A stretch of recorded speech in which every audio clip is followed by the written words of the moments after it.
Dire que le Rouge et Or a eu chaud serait un euphémisme.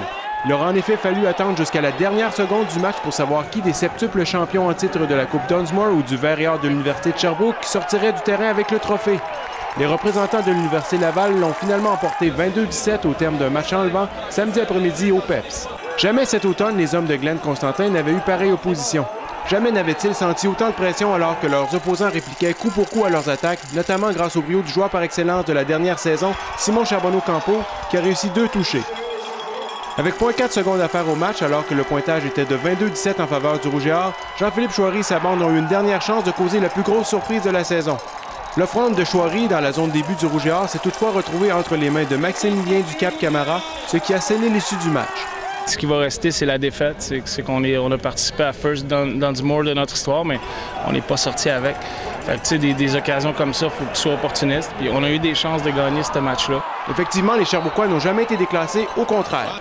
Ils ont rapidement montré aux spectateurs qu'ils n'étaient pas dans la vieille capitale pour faire de la figuration.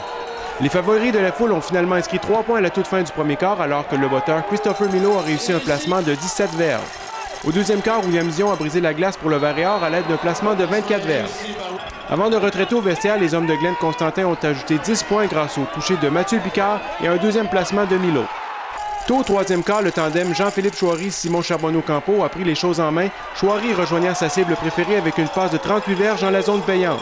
Les deux vedettes sherbrookoises ont remis ça au début du dernier quart, mais ce ne fut pas suffisant. Les vétérans de 5e année qui ont joué leur dernier match, avoir les larmes aux yeux, c'est sûr que ça nous pogne au cœur. Tu veux pas que la saison se termine, puisque ça amène tellement de choses positives pour nous d'adrénaline. On veut jamais que ça s'arrête. Mais maintenant, il faut faire le bilan de tout ça puis continuer. C'est certain que c'est le fun. On s'est rendu vraiment plus loin. On a amené l'équipe où ce qui n'était jamais allé avant. Mais c'est sûr qu'on est fiers, c'est sûr, sauf qu'on peut pas se satisfaire. En tout cas, moi, je suis pas capable de me satisfaire d'avoir livré une dernière finale, surtout à ma 5e année. Pascal Morin, Vert et Or Télé.